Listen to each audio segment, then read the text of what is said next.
and takes an hour to an hour and a half to complete. So let's just start off with going over some of the components here that come with this game, and then we will explain the rules. So what you see here is the board set up for a game with some of the tokens set out and one player board. So this is again up to 4 players. Each player will receive a player board. So I've got one sitting here in front of me. Some of the things that are off camera are there are a total of 28 tiles for the huts that you can build in the game. And these are one of your ways to get victory points, and also a form of timer to ending the game. The huts are divided up into piles of 7. Depending on how many players there are in the game, varies the number of hut tiles that will be in the game. So if we were playing a 4-player game, we would put all 4 stacks of them out. If we were playing 3, we'd put 3 stacks, 2 would be 2 stacks. And so these would be random. I randomized these already. The importance of the tiles is one way the game ends is when one complete row of tiles has been stack is purchased and fully depleted. That is the trigger to the last round of the game. We also have an assortment of tokens with numbers on them. These are food tokens. Stone Age is a game where you and your tribe are competing against other tribes in the area to have the most successful area, and the food tokens are used to represent the food that you collect, because you do need to feed your people to keep them alive. And then the 4 piles here are your resource piles. So we have these brown sticks representing your wood you can get, clay bricks, stone, and gold. And these can be used for purchasing items, purchasing huts, and also scoring victory points as the game goes on. Finally, there are a deck what are called civilization cards. So these are other ways to score points in the game. So what will happen is there are 4 spots here, and these represent the cards that are in play in one turn.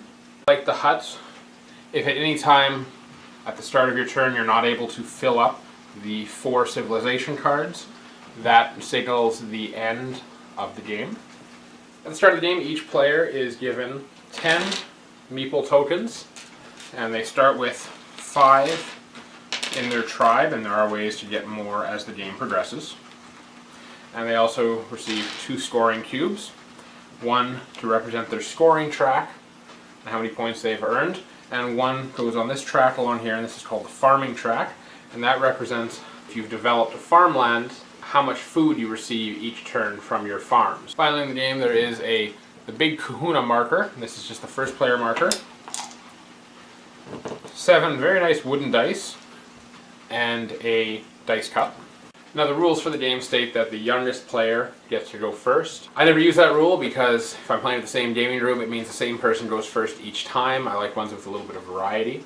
So we usually just go for the roll of the dice to see who goes first, or someone draws a colored cube or meeple out of the cup. So in a round, the round goes until everyone has placed all of their active meeples onto the board. Starting with the first player, they can deploy their meeples onto one of several areas on the board. So we're just going to go over the different areas here. It might be tough to see, but you'll see in the areas there's a lot of circles here. So there's 7 circles here. There's 1 above these tiles, and these are the tool tiles, which I will get to. 2 in front of this hut, 1 here. Each card and each hut also has 1 circle on it. And finally there's a larger half circle here, and this is the hunting grounds. For the small circles in all these areas, only 1 meeple may occupy 1 spot. So if I have my 5 people there, and green has their 2 people there, and red wants to try to harvest wood for this turn, they cannot because those spots have been filled up.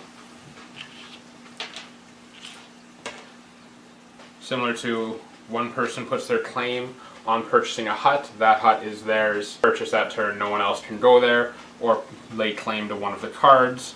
And again, these stationary huts, and only one person will get to use their ability. The only exception to that is the hunting ground, where every possible meeple can go there. So we're going to start off with going over the resource locations, and that would be food, wood, brick, stone, and gold. So on your turn, you can place as many meeples as you want on one location, as long as they'll legally fit there.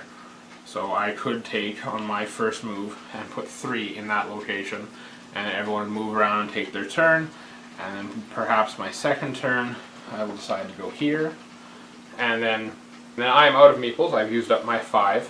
That will be the end of my turn. So once everyone has placed their meeples, starting with the player with the big kahuna, or the first player, they will go around and in any order they choose, resolve the meeples that they have on the board. So in this case here, I'm going to start off with the meeples in the woodland area. So for every meeple you have working there, you take 1 die. So I'm going to take 3 dice, put them in the cup, and I'm going to roll them. Now on the player board here, it shows each of the resources: food, wood, bricks, stone, and gold, with a number beneath it. And that number represents the value and the difficulty that it takes to get those items.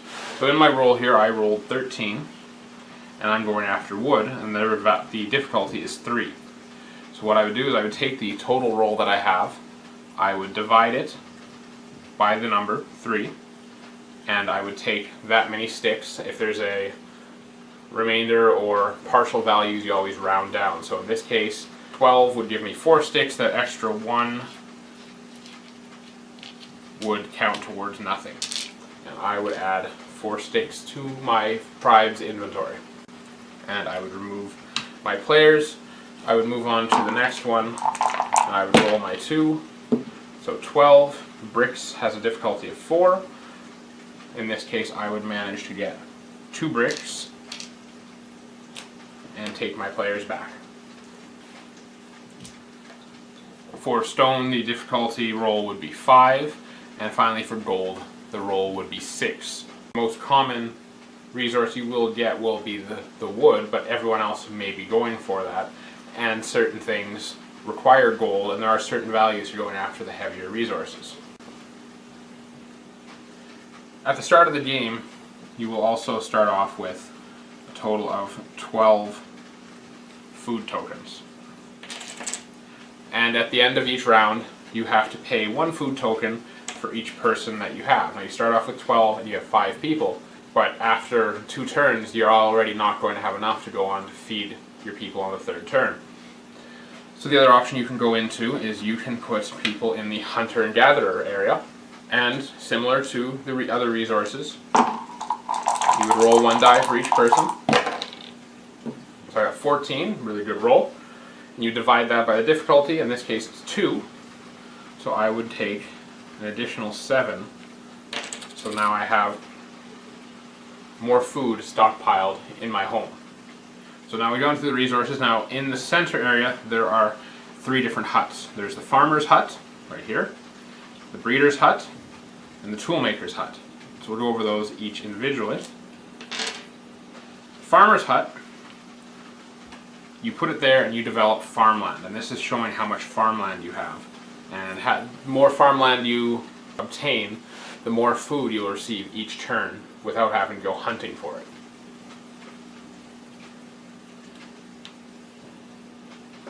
Second is the toolmaker's hut.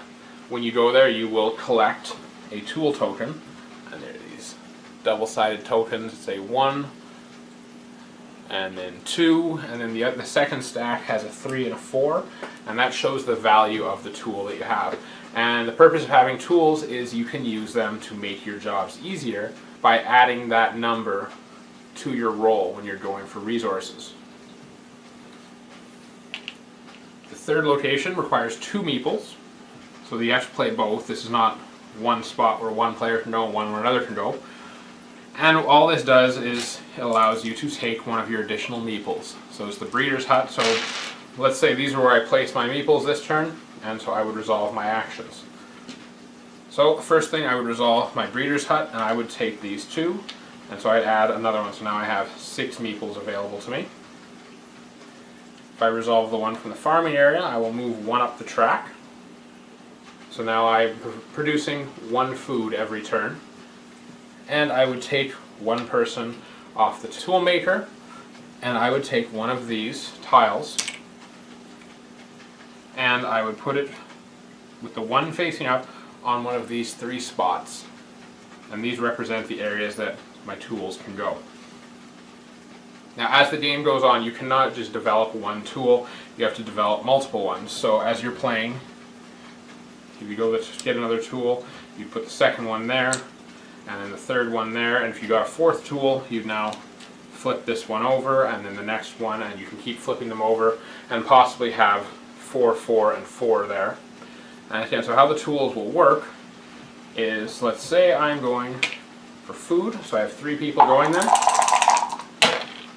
So I rolled a 13. So 12 will give me 6 food, but if I use one of these tools that cost 1, so just turn it sideways, because you're allowed to use each tool once per round, I will add 1 to my roll, and so that will allow me to grab 7 more food to feed my people. The next area would be the 4 huts that you can build, or the 4 hut options.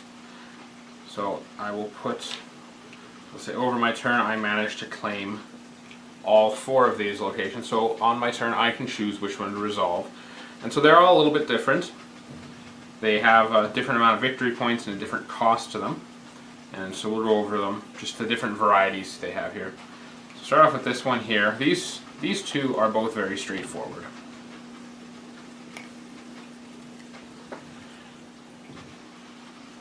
So one is worth 12 points, and it costs you 2 wood and 1 gold. And one gives you 14 points, and it costs you a wood, a stone, and a gold. The main way to earn points, now these 3 are similar, they all have a question mark for their point value. And I'm going to go over the different things on here. So the first one is, this is how many resources it will take to build. So you need to spend 4 resources, 5 resources, and 5 resources. And in the brackets here, they've got 2 symbols. And those symbols represent any type of resource. However, when this one here, you need to make sure you're using at least 2 different resources. This one you can use 5, and they can all be the same resource. And in this one for 5, you need to have 1 of each resource. Now food is not considered one of the resources, so that is your sticks, bricks, stones, and gold. And the reason there's a question mark is the value of the hut bases off of what resources you used. So a stick is worth 3 points, brick is 4, stone is 5, and gold is 6. So for example, for this one here, you're already using 1 of each, and so that is 18 points. And finally for the 5th one you use, so if you use an extra stick it would be 21 points, and it can be as high as 24 points if you used an extra gold. This one, if you had enough resources, you could use 5 gold and get 30 points for. And here's another one requiring 3 different resources. The final hut type, shown here, also has a question mark, and it says 1 to 7 and then any resource. And so the way this one works is, if you were to buy it, you spend anywhere from 1 to 7 of your resources. So in this case I have 6 resources. So I can use those 6, and I would simply obtain the points. So in this case, 3, 6, 9, 12, 16, 20. So I'd put these back, and I would climb 20 points on the scoring track. If a chance came up, maybe I claimed multiple huts, and then turned out because of bad rolls, I did not have enough resources to get them, I can skip on buying a hut. So perhaps I went here because I wanted to block someone from getting a lot of points, so I can just now pass on it when it comes to resolving my turn. Maybe I didn't roll enough gold for this one, pass on that one, and they remain on the board. The final option that we have are the civilization cards at the end. And again, you would place your meeple on the spot to claim that one, and on your turn you would purchase the civilization card. So there's 4 rows. The first row will cost you 1 resource. This one will cost you 2 resources, 3 resources, and 4 resources. And each of these cards has 2 benefits to you. The top half of the card just above the boat, showing over the water design, represents a benefit that happens as soon as you purchase the card. We'll go over those shortly. And the bottom half of the card, some showing pictures, others showing different people, represents an end of game bonus that you will get for possessing that card. And this is where the majority of your points will be coming from, and that will be scoring points based on what civilization cards you have collected. We'll take a closer look at some of the cards here and then explain how scoring works at the end of the game. So the best way to explain these cards will be to first go over their instant bonuses, and then we will go over the end of game bonuses. And I've got the instant bonuses here classified in 6 different styles. The first style here, they're just pretty straightforward. You receive something. So 1 food, 1 gold, 3 points, 3 food, 2 resources of your choice, food again, points, let's see what else they have there, food, 2 resources of stone, 1 of brick, 4 food. So whatever it shows on there, that's what you get. There are 3 cards that give you long-term benefits, and these simply show +1 to your farming track for these 2, and this one gives you +1 to your tools. So you take those bonuses and that would be permanent for the rest of the game. There are 3 cards, and these just allow you to roll 2 dice, and you take the resources shown doing the same mathematics. So 2 dice divided by 3, you get your sticks, 2 dice divided by 6 for your gold, and you also have 1 for your stone. The most common card is the dice roll card. So there are 10 of them in the game, but they all have the same effect. And what it is, it shows the 6 faces of the die and a bonus for them. So wood, 2 is bricks, 3 is stone, 4 is gold, 5 you gain an additional tool, and 6 you gain an additional farm track. What happens when you purchase these is you take 1 die for the number of players and you roll them. So in this case we got a 3, 2, 2, and 1. And so the player who bought the card being first gets to pick, and they take one of the bonuses. So this person will take the stone, and then the player going around the table, the next player will choose, and next player, and then finally whoever's left gets the last item, in this case 1 stick. So there are a total of 10 of those in the game. So there is a chance to help your opponents if you roll 2 6s and they are also wanting farmland. So there's a chance with that one, but you do have the choice of what you take. You do not have to take the highest one. There's 1 card here, and it just simply has a picture of the back of the card. And what this does is it allows you to draw one of the unused civilization cards off of the deck. And you don't get the top value for it, but you would get the bonus value from the bottom. There are 3 cards that give you a one-time bonus. So if you possess this card, you leave it face up on the side of you. The rest of your cards can be put face down, because you don't want people to necessarily know what long-term goals you're working towards. But this allows you a one-time use of a 2, a 3, or a 4-point tool. So you can use that at any time. If you have all 3 and 3 tools, you can use them all at once. Just like when you're using your tools, you can use multiple tools at once to try to increase a roll. So at the end of the game, when you are tabulating your scores, you will go over and look at the bottom symbols on your cards. And there are a total of 5 varieties, so 5 ways you can score points. I'm just going to go over them one at a time. The first 4 variations have 5 cards each, and they all stack up on top of each other. So we'll start off with this one here. So just an example of some of the cards. Actually, we'll just put them all out here. So what you'll see on there is on the bottom it shows a picture of like a witch doctor or maybe a shaman, and then an X and a symbol of a meeple. So what it is, for every card that you possess like this, you add up your shamans. So let's say this person had these 2 cards here. You have 2 shamans, and you'd multiply by the number of meeples you finish the game with. So you start with your 5, there's no way to lose them, and you can go up to as much as 10, so you could get anywhere from 10 to 20 points from this. If you had this one as well, suddenly you've now got 4, so 4 times 8, if you had 8 meeples, would be 32 points that you would get.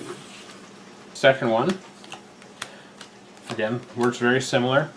There are 5 that show farmers, and then times your farm track. So in this case, if you had these 3 cards at the end, and your farm track was 4, you would have 4 times 4, you would get 16 points at the end of the game. The next one shows us just some workers, it looks like, carrying a log, and then multiplied by the hut tile. So again, in this situation here, so this would be a total of 6, and it would be multiplied by the number of huts that you bought. So huts are worth points upon buying them, but they also can be worth more points at the end of the game. And the fourth of these types of cards are simply tool makers, and so in this case here, multiplied by the total number of tools. So if you had a 1, a 1, and a 2, you have a tool power of 4, and so in this case 4 times 5 would be 20 points. So those 4 types of cards represent 20 of the cards in the deck that can possibly give you points.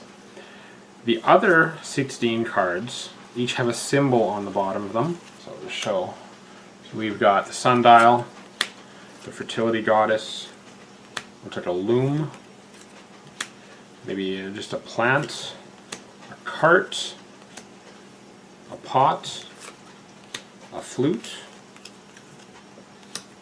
and writing. And there are 2 versions of each symbol. So there are 2 of each, giving you the total of 16. And what the point of these are is you get points based on how many unique items you have. And so there's a little track here. I'm just going to get into view.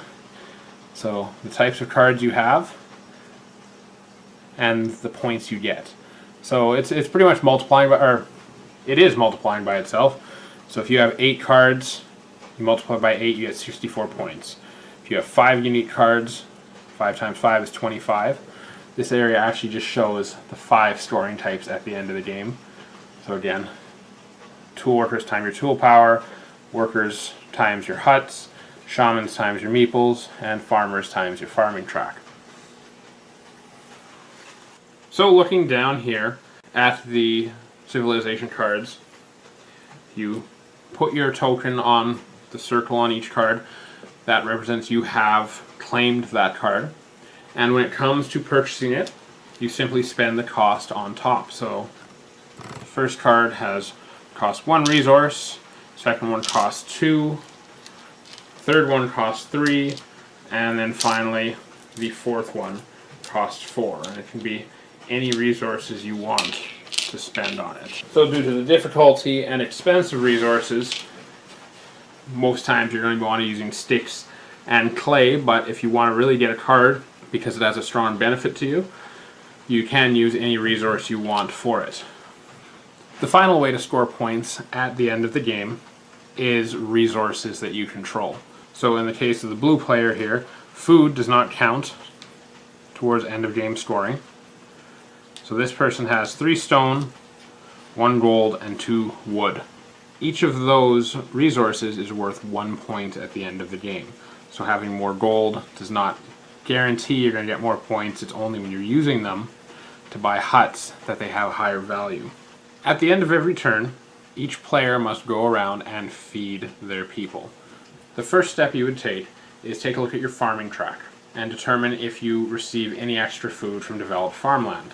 So let's say in this case that the blue player has 2, so they would take an additional 2 food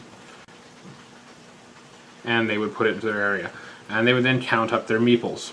So in this case, the person has 8 people, and right now they have a total of 6 food. So that's not enough to feed them. So they can spend their 6 food. They have the option of spending 1 resource for food. So it's sort of like trading. So maybe they would trade, in this case, 1 stone, 1 wood, and that would feed their people.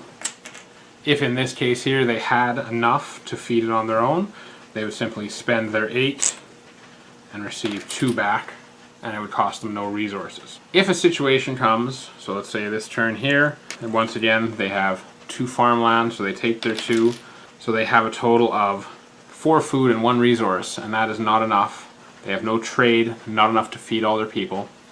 They can choose to let their people starve. The cause of starvation is you do not lose a meeple, you instead lose 10 points every turn that you have starvation. It's 10 points no matter how many people you have or how much food you are short. On a different example, if let's say the person did not breed but managed to get their farming track up to 6 every turn. In this case, the person would earn their 6 food tokens, spend 5 to feed their people, and each turn are actually gaining more food tokens. This could be a good strategy if you plan on increasing your tribe size over time but don't want to waste time going for farm track, because the farm track can be quite popular, especially if someone gets an opportunity with civilization cards to score extra points on the farm track. But be careful with this, because at the end of the game, any extra food left over has no benefit to you. So the game would progress through each turn, passing the first player marker to the person to your left, and they would start off, and once everyone's meeples are placed, once again whoever has the first player marker would resolve their meeples first. As I said in the beginning, the game is playable 2 to 4 players, and everything I've shown you is how the game works for a 3 and 4 player game. And I am just going to show you the one rule change you use to make it into a 2-player game. The only difference with a 2-player game is each of the resource areas that have the 7 spots can only be used by 1 player for that turn. So if green went here and put 1 person in there, blue can no longer use that. So blue can put 1 in here, and now green cannot go there. It just it limits the amount of resources available to the 2 players. Other than that, the game plays exactly the same scoring, same end with the either end of a tile or the cards running out in the civilization deck. And just a little side note on the civilization card track here. At the end of the turn, after everyone has done what they need to, got their points, fed their people, you will replenish the civilization card track. So as long as there are more cards, which in this case I'm showing that there are, you would take and push all the remaining cards up to their closest spot. And you would draw new cards to fill those spots up. And you would progress that each time something is bought, you would keep filling it up. And as I said, once the game would come to an end, if these 3 were bought, and then I go slide this up, 1 card, and all the cards are gone, that signals that the last round was the end of the round. I'd like to thank you for taking the time to watching my review of Stone Age. I'm hoping to, in the future, get a gameplay video out so you can see more about how the game runs, but I'm hoping this has given you the information that you need to play this game. I find it a really fun game, very easy to teach. Once again, this is B More with Just a Bunch of Nerds, thanking you and signing off.